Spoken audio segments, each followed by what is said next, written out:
No matter how disabled you may feel or are at the moment, the solution is not in drugs, because drugs are designed specifically for stopping symptoms. They do not clear the cause of the symptom.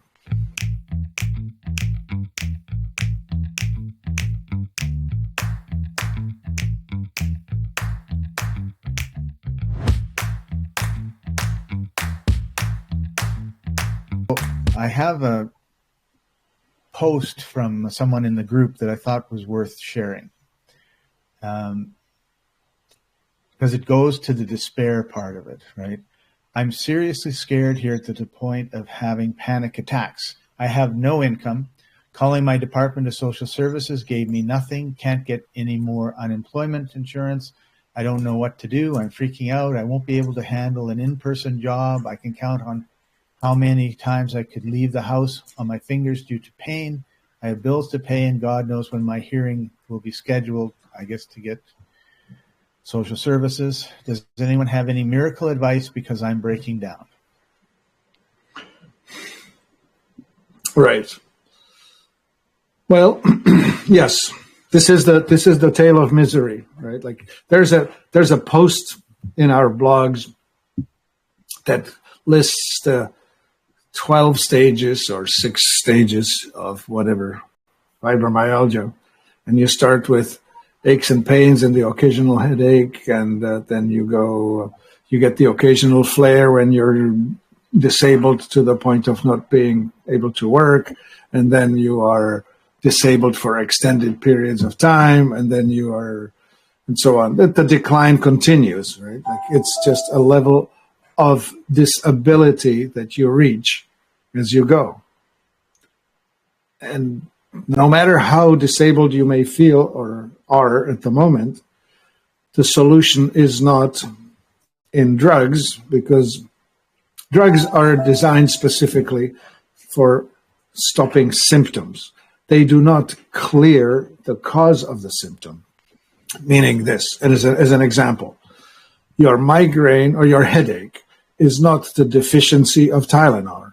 Your migraine is not the deficiency of Excedrin. Your, what else problem we could think of? Well, your nerve pain is not caused by the deficiency in Lyrica. Okay, that's the point. You cannot get to better by taking toxic things. They can only stop a symptom from being there in your face. But fibromyalgia is an illness of many symptoms, 10, 12, 15. So if you start stacking drugs that will manage symptom 1, symptom 2, that mix of those 2 is enough to cause a side effect. So you will now have a third drug to suppress the side effect. And so anyway, it's an unwinnable situation. Scott, what did you want to say about all this? Well, I wanted to say that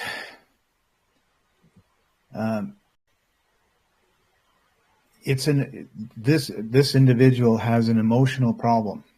Right? Yeah. Like, because she's got panic attacks. She's terrified about the future. So that kind of goes to faith. Like one of the things when I was traveling, when I travel the world and I'm in a situation where I'm a bit anxious or concerned, my question is, am I going to die tomorrow or today? And the answer is always no. I'm concerned about flying somewhere. 1 million people have flown there. So it's not a big deal, right? So when you're faced with insurmountable emotional and situational stress, you have to make a decision of how am I going to deal with this stress? Because having panic attacks is not a good answer, right? And everybody gets into the mire, the muck, the crap, and wallow in it. And it's hard to tell you don't do that, right? When you're in it. And people always hate this too will pass, right? But this too will pass. Okay. Yeah. So, well, let me try. Yeah. Let me try a few practical things on this. So metabolic typing will teach us that we have two extremes. The autonomic nervous system has two branches, sympathetic and parasympathetic. Parasympathetic is the calm one, but if you overdo it, you get depressed. The sympathetic is the action driven one, but if you overdo it, you get into anxiety. It's controlled by the vagus nerve. So first thing, you would want to make sure that your vagus nerve is not mechanically impeded. There's an outlet just under your ear. So if your head is somehow badly twisted, or your neck, if you have some problems in the C1, C2, C3 area, you may be causing some problems. So chiropractic investigation is warranted. Second thing is the internal pH balance. Acidity is associated with the anxiety. You are one of the two types. The oxidizer gets more anxious eating carbs. The autonomic gets more anxious eating fats. You need to figure out which you are. So give yourself a glucose challenge, like eat a bowl of porridge with banana on top. That's all carbs. If that makes you calmer, the answer is limit fat. If it makes you anxious, then do the antidote, which is a spoonful or two of coconut oil or a shot of olive oil or 2 sausages with a piece of bacon and egg or something like that.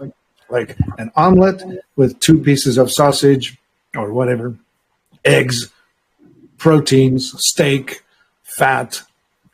Those are the opposites of the carbs. So understand this. The typical breakfast, 2 eggs, hash browns, sausage, toast, some of each, right? Like 1 foot on the brake, 1 foot on the gas. What you need to do is you need to decide about the ratios. If you are calmed by fat, you need more fat than you need carb. So adjust that. The third thing here is the stability or instability of your nervous system. And for that, we have a supplement, and it's called Empower Plus. And it's a blend of vitamins, minerals, and amino acids, and a couple of botanicals. And that thing helps to broaden the base on which your immune system, your autonomic nervous system stands, which is, if you're like this, standing on 1 foot, then you are easily knocked out. If you're like this, standing wide, it's not going to be easy to knock you over. It's within you. It's within you like that. Some of us are more resilient. Some of us are really sensitive to these winds, if you will, of metabolic shift. So now to specifically address the anxiety, the most parasympathizing mineral is magnesium. So take a foot soak, take a bath, take a supplement. The most parasympathizing food is chlorophyll. So green things, wheatgrass, barley grass, alfalfa leaf juice, chlorella, lettuce, green onion, Kale. arugula, kale, yes, all of that. All of these things are foods that will make you be calmer. The more green, the better. Yeah. Yeah, because, I mean, the chances are you're not going to die today or tomorrow. You have a big problem, and you're not going to be solving it if you're in total flight and fight mode 100% of the time, and you're never resting or healing. Now you're just going to get sicker and sicker and sicker. Yeah. I should add one more thing. The most calming thing there is CBD, cannabidiol. We have that available on a website called Remarkable Recovery. Sorry, I didn't remember for a moment. RemarkableRecovery.com. We offer the CBD there, and it's not hemp in general. Like medical marijuana is not the answer here for the following reason. THC triggers anxiety. Cannabidiol, CBD, lowers it. So if you smoke medical marijuana, it will have too much THC in it, and it will not be helpful to somebody who deals with anxiety. Right. And I guess the other part to this particular individual situation is you need to take one step at a time and do what you can do, right? Like, I'm waiting to see what social services says. Well, wait, but don't wait in full of anxiety and everything else. Deal with whatever they say when they say it. And I know it's not easy when you don't know where you're going to get money and you don't know how you pay your rent and you don't know a lot of things. But that's where a little bit of faith comes in. And are you leaving today? Are you getting kicked out today? No. Well, then, see what you can do to make sure that you don't get kicked out in 3 weeks. But that's not, you're safe today now. You're projecting yourself into the future, and that's not a safe place. Yeah, that's an excellent advice. Anxiety is amplified the further you are from here now. We have two styles, right? Some people are projecting themselves into the future and catastrophizing what's going to happen if, when, sometime. Other people live in their past. They're reliving all stuff. They are feeling guilty about what was, what they did, or what they didn't do. I should have this, I shouldn't have that. That all lives in the acidity, anxiety, not now. The now is take another breath and exhale it on a count that's 3 times longer than the inhale. So if you inhale 1, 2, 3, 4, exhale 1, 2, 3, 4, 5, 6, 7, 8, 9, 10, 11, 12, and so on. Just slow down the exhalation. And also deep breathing works. And one more trick, that's your tongue. You roll it and touch it to the roof of your mouth as far back as you can reach. I can't talk when I do that, but when you do that, it's reminding your autonomic nervous system to go parasympathetic. Yoga will teach you that.